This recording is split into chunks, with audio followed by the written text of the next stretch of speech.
Welcome back to the Double J edition of Big Ten Today here on Sirius XM 372. I'm John Jansen along with John Crispin, and we are pleased to be joined. We've got Dan Hartleb, Illinois' baseball coach, head baseball coach, has joined us. Dan, thanks for joining us. No problem. Glad to be on the line with you. It means baseball's here. That's right. It means baseball. It means warm weather is right around the corner, so I'm all for it. Dan, when you lose a player like Bren Spillane, who was the Big Ten Player of the Year, how do you replace his productivity? You know, we've been fortunate to have a number of Big Ten Pitchers of the Year and Big Ten Players of the Year, and you obviously you love those guys in your program. It's a little bit of a blow when they leave. But you move on to the next year's class, and somebody else needs to step up and put themselves in, the running for those categories. We're not going to replace all those home runs with one guy. Everybody, hits one or two more, and you change the style of offense a little bit for your personnel, and you're a good team. The thing that, if you look at the history of our program, we've been a team that's put guys in motion, line drive type team, hit and run. And last year we were a little bit different. We had more power, and we didn't put guys in motion as much. You're not going to try to steal second base with Bren Spillane at the plate because they're just going to walk him. And so, we were just a different team last year. So the answer to it is everybody will step up. We'll do things a little bit differently. And, I'm looking forward to coaching this team. Coach, when it comes to recruiting, how important are those things? Having Big Ten Player of the Year, having guys playing at the next level, creating opportunities, developing players. How much do you use those things in recruiting? Well, it's, first of all, it's a testament to our coaches. They've done a great job bringing in really good athletes. The thing that I think we do a great job of here at Illinois is finding guys that really want to work hard and they develop. And so to have guys, a number of guys that are either aren't drafted or that are very low drafts, to come in and then leave as top round picks, I think it says a lot for the way our coaches recruit and the way they go about their business as far as the development phase. And so we use those things on a regular basis. I think it shows people around the country that, we can have great players in the Midwest and in the North. Again, we've had a lot of guys that have come in and done a great job and got a lot of national recognition because they've been such hard workers and such good people. Well, you already kind of brought up the freshman that you have coming in, so let's start there. You've got a freshman in Jacob Campbell, who I believe is a catcher, is going to bring some offensive firepower to your roster, but also in the pitching rotation, you've got a guy in Aiden Maldonado. Tell us just a little bit about both those guys. Well, if you look, I'll go with the whole class to start with, and then I'll get to those guys specifically. If you look at that class, since I've been in Illinois, and this is my 29th year, this group, to me, if they just make natural progress, will be the best all-around class that we've ever had come through. We've got very good depth there. You mentioned two guys that get a lot of national recognition, but we have some other guys that are just as good as them and are going to push them to be the best players on the team. You look at Jacob Campbell, and Jacob was projected as high as a third-round pick, and he set his money goal fairly high because I think college was important to he and his family, and so Jacob's come in. He's an extremely hard worker. Once he starts getting a little bit of experience and starts slowing the game down, he's going to be a tremendous, tremendous force in college baseball. Then you look at Aiden Maldonado. He's a guy that comes in already throwing 94 to 96 and has a plus breaking ball. Those are type of guys that you don't see in college baseball unless they come in and usually develop and gain that velocity. But he's coming in with that velocity. Both of them can be great players, both at the University of Illinois, and then as you look at the national picture, they both are going through some of the typical freshman things with the ups and downs mentally and with the ups and downs as far as, having a lot of success one day and the next day, you get beat around a little bit. but they both handled it very, very well, and I'm really looking forward to those guys getting on the fields this next weekend. Coach, you talk about depth with young guys, and then you look at some of the experience, Ben Troike and Michael Massey in the infield. How much do you lean on your experienced players when developing and trying to motivate some of that youth? Helps youth and helps the development portion is when you have good upperclassmen that are willing to talk and work with young guys. You know, they're living together away from the field. They're living together on the road. They need to help those young guys out from a mental standpoint. They need to help them with the expectations of the program, the rigors, both academically and athletically. So they're like an extension. The older guys should be an extension of the coaching staff and really help those young players. I think we've had very, very good upperclassmen that have done a great job with young guys throughout the years. That's been important for the progress and the success of our program. How nice is it going into the season, know that you're so solid up the middle? And you just mentioned Massey and Troike, who are going to be your shortstop and second baseman in terms of being able to turn those double plays. But also behind them is Zach Taylor, who's returning with 10 home runs last year. Are you expecting to be extremely solid right up the middle? We should be solid up the middle. We got those guys that you mentioned with Troike and Massey and Taylor. We have a number of guys that will continue to push those guys to be better players. When you're solid up the middle, you have a chance to be very, very good defensively, and that's always a comforting feeling. So I'm looking forward to getting those guys back out on the field, enjoying another year with them, because after this year, you're going to lose Taylor, and then Troike and Massey will be guys that will have to make decisions draft-wise. So while they're here, let's enjoy them and watch them go out and excel at a high level. Coach, John and I were talking before you joined us basically about the time you spend on the road or early in the season. Obviously, we understand why the Big Ten starts so much time on the road. But how important is that time? Because John kind of likened it to his time in the NFL, where the team is able to spend a great deal of time together personally, but also on the field. How important is that time? And does it give you an advantage on the road once the season comes around? You can make the road either a very positive situation or a very negative situation. And to me, I think it's really important for guys to spend time together. We create the rooming list so some different guys spend time together, learn more about each other. You're traveling on buses, planes, all those different things, and get to know guys a lot better. I think that time's invaluable. And so I think that those early games can be very, very important for you. I think it's good to go play very good teams early and get in front of hostile crowds.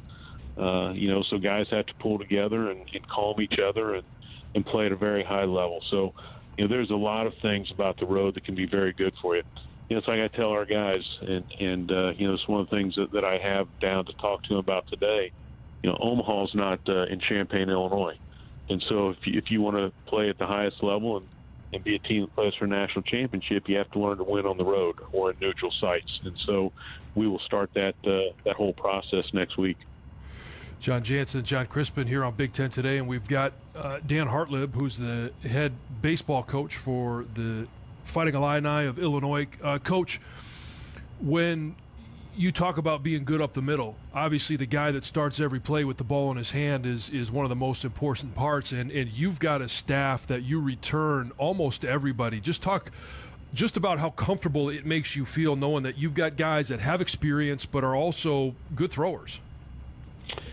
Well, we have a lot of options this year, and you look, we have our number one and number two back with Snarskus and Fisher, so you have a right-hander and left-hander to get you started. And then our number three spot is kind of up for grabs. And a lot of times when you say a spot's up for grabs, it's because you have no idea if you have somebody to fill it.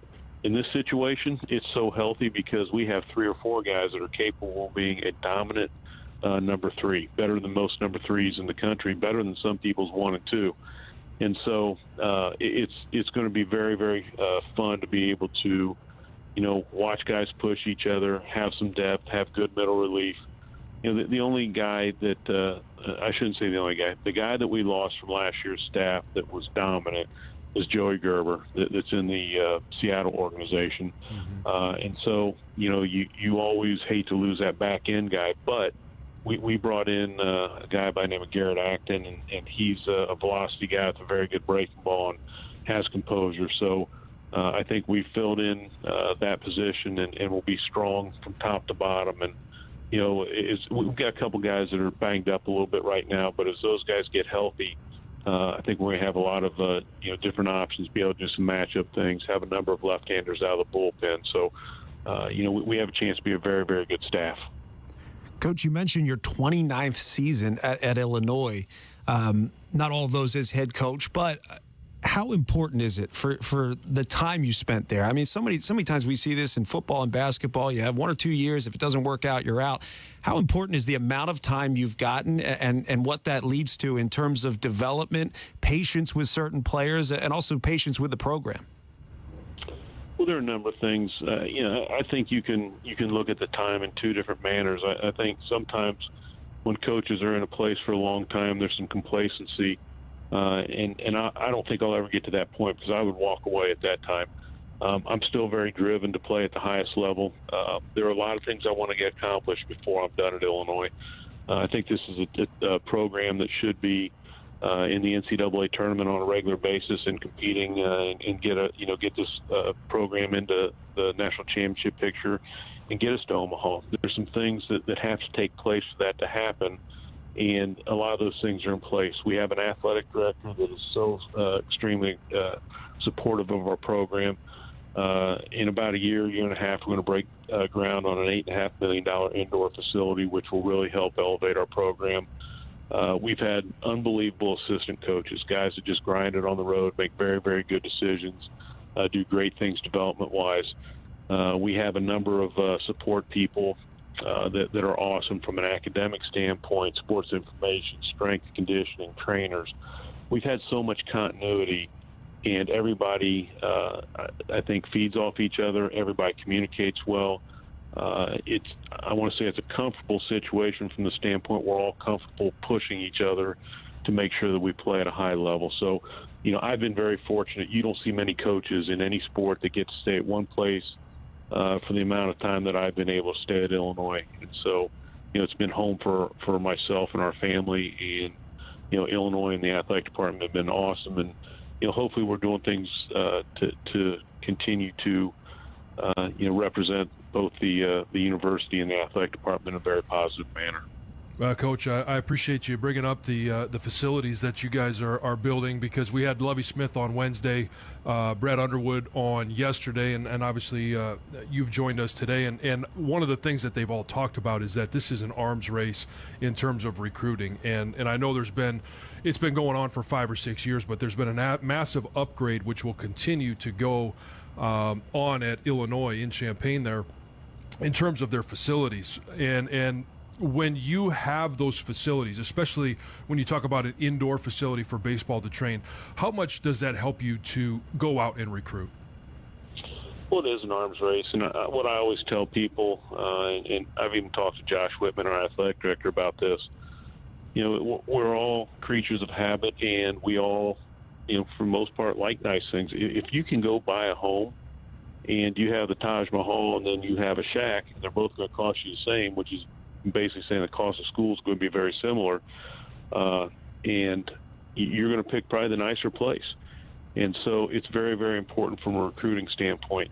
The indoor that we're building is going to continue to push us forward, and I think put us in a situation where we can really elevate the development portion even more. And as I told you earlier, that's something I've been very proud about, is the development portion here. But this is going to give us an opportunity to have a hitting lab, a pitching lab, have a full infield under cover that's going to be connected to our clubhouse.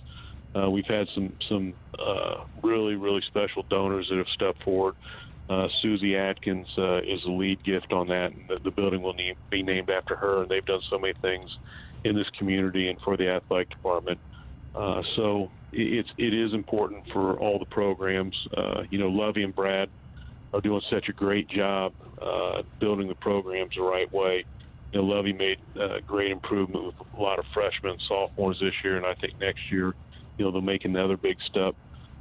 Brad Underwood, I mean, it speaks for himself. He's had a team that struggled so bad early with youth, and he's got those guys going the right direction. They continue to get better each and every day. So you look at the facilities, you look at the coaches that are in place, you look at the young athletes that are on the campus.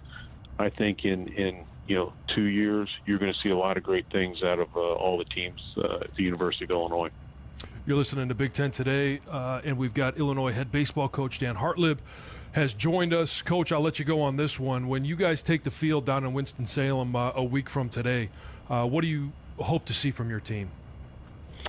Well, I want consistency. I'm not a coach that gets too high or too low. I try to be very consistent with what we do. I don't want our players to get too high or too low. I want them to play at a consistent level. Now that's a high level. But I always worry about what we do. And when I say that, I want us to be the aggressor. I want us to do things where teams have to beat us because we are very solid in all aspects. So I'll look for our guys to play with passion and a calm, and I'll look for them to perform at a very, very high level. Well, Coach, I appreciate your time, and best of luck when that first pitch is thrown next week. Great, guys. I appreciate being on. Looking forward to being on with you, later on this year, and everybody stay warm. We'll catch up with you. Thanks a lot, Coach.